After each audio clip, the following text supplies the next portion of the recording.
Have you ever struggled with the creating reusable and testable React components? Today we will solve that together. Hey guys, this is continuation series of the React job applications career cruise project. I given this name, but we can give any other name also. Today we will develop a custom component like an input box, modal, etc. For our application. We will integrate later Storybook so that we can test the component, we can see the visualizations, and we can pass the props, and basis of that how the component is behaving. In next video we'll write down the test case of these component using Jest and React testing library. Ever heard of Storybook but not sure how to use it in your project? Let me show you why it is a game changer. Let's start the coding part of it. So last time we created this structure, so in this one, in common, we will create a new folder that is called button, and in a folder we'll write down button.tsx. So guys, this is TypeScript, so we should follow the type only. So first we will make the interface of the button props. Okay, what could be the button props? Button props could be like, for example, variant of primary, secondary, text, outline, anything we could be. So right now I'm taking these are the variant. We should have one size also. Button could be large, medium, small also. We can take full width also. Another thing, we can take the loading, and what else, we can take the class name also. And all these props are the custom props, but we have some default props also like ID, like disabled, right? So these props, if you wanted to take it, so better we can just use the extend inheritance, and we will use the react dot button HTML attribute, and here we can take the HTML button element. All other things we will get it from there only, right? And these are the custom. We are just wanted to make it our these extra property other than whatever the button props we have it. Here we'll define our component, that is button, and here we will define the props. Okay, this is the FCM is the functions component, and here is our functions definitions. We need to customize the button so that all our page look and feel of the button should become consistent only. So this is the basic structure, or even we can make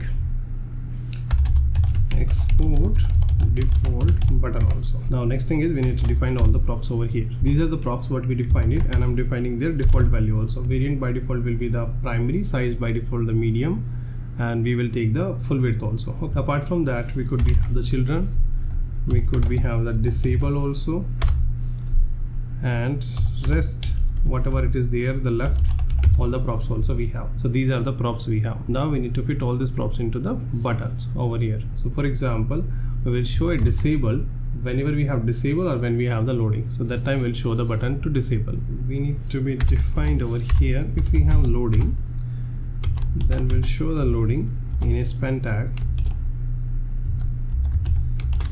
Whatever the loading we wanted to show, a message or the circle will show over here, or we can make it through the Tailwind also.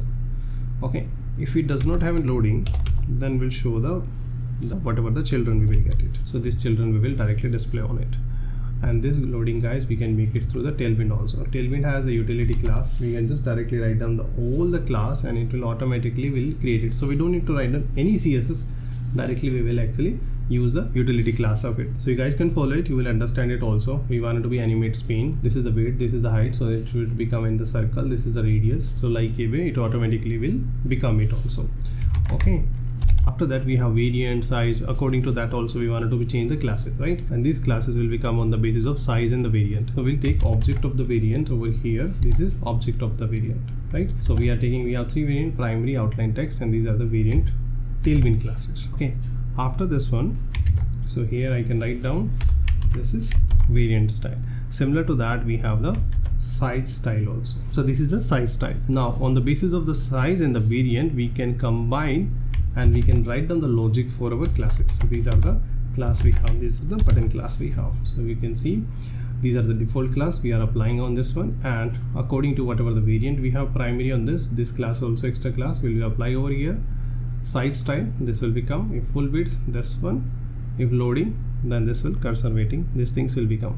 So all are the Tailwind classes only. Finally, all these classes we will apply on a button over here. Class name, this is dynamic, so we'll write down the button classes,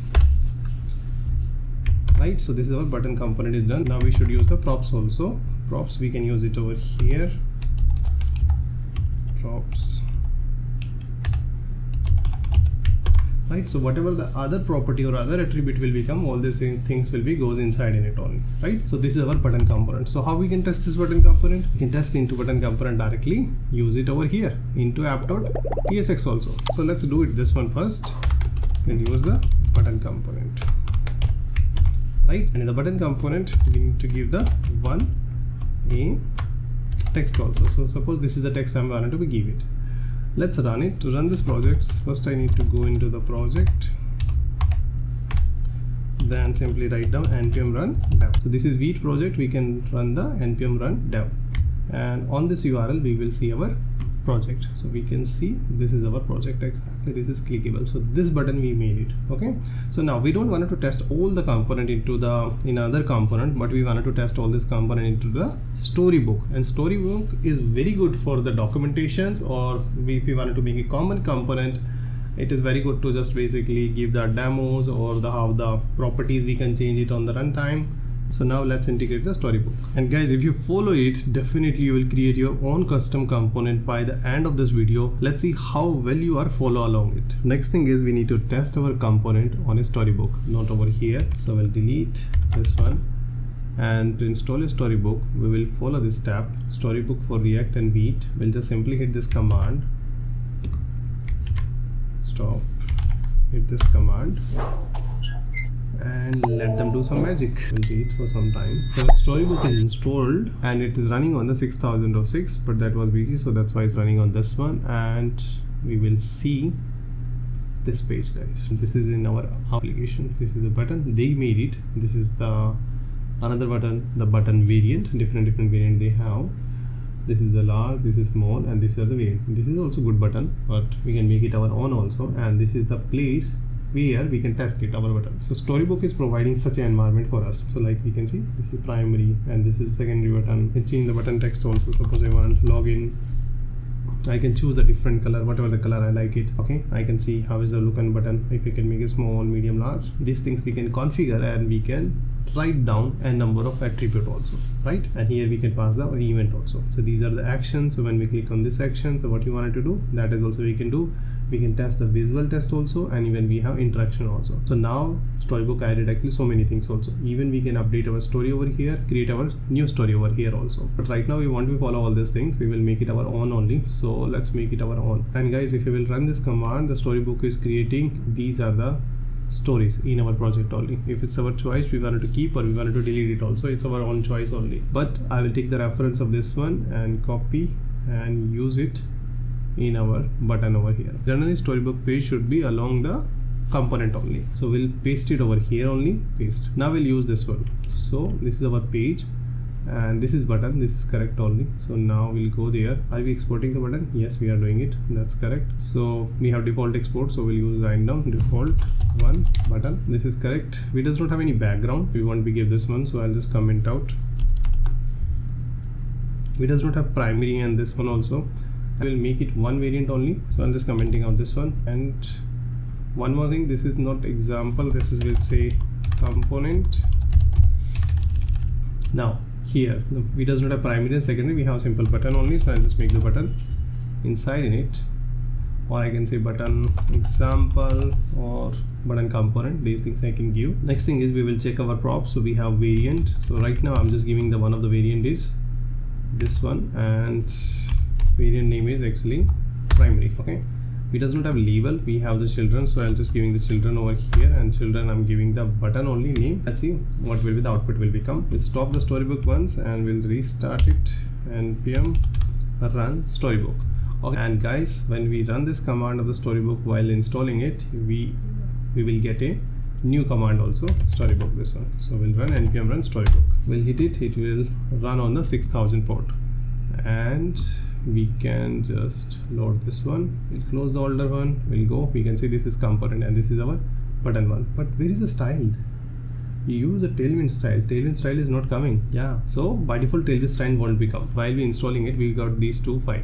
Okay, so with the Tailwind guide this problem will become, but if you will use our own CSS, that problem won't become, because where the Tailwind will be, file will be loaded, and we know that Tailwind, all the actually utility and everything we actually added over here. So this file reference we should add it over here. So we'll write down import dot source dot index.css. That's it. Now we'll hit it again. You can see our button style is came perfectly fine, right? And we can see this is outline, this is text, this button text. Next thing is, after the button we will make a input box. We'll make another component that is for input, and inside in it we'll create a new file, input.tsx. Here we'll create an input box. First we will define the input props. So these will be the input props. We will actually take label, error and class name. Means on the input box above that we can take the label, that is optional. Sometimes the label we does not have, we will put the placeholder also. So placeholder we will get it from the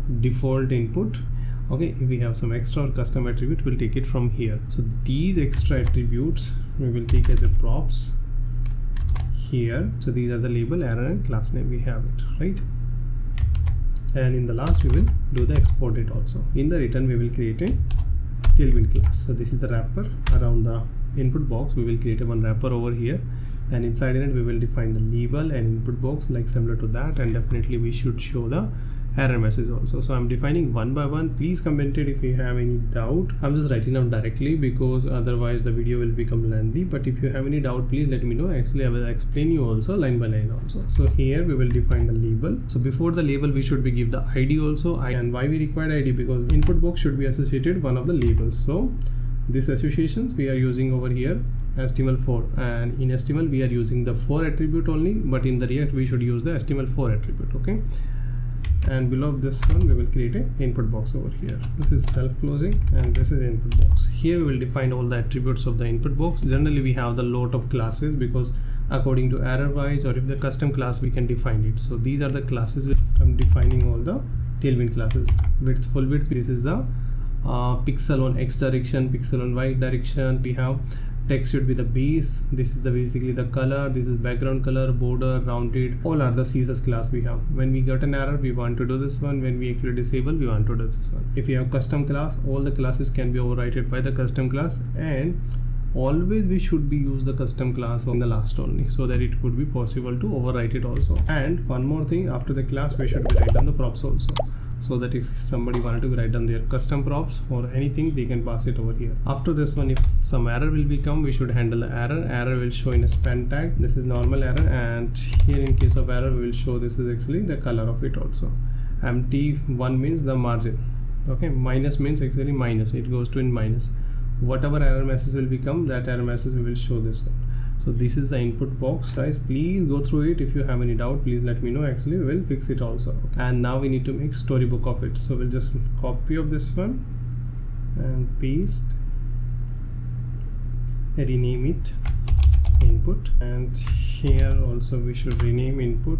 Wherever we have the button we should change to the input box. This is the input example. If it does not have variant, we can write down the label anything like the username. That's it. Let's run it. To run it, actually we should go into this project first, and to run we should run the command npm run storybook. It will run on the 6000 port or the whatever the port is available. We'll say yes, and now it's running it. So this is the project. Now we have one input box. When we go there, input example, this is input box, username we given it. Even we can change, these are the 3 parameter we are giving it, so that user can change these 3 parameters. So here we can pass it login or anything.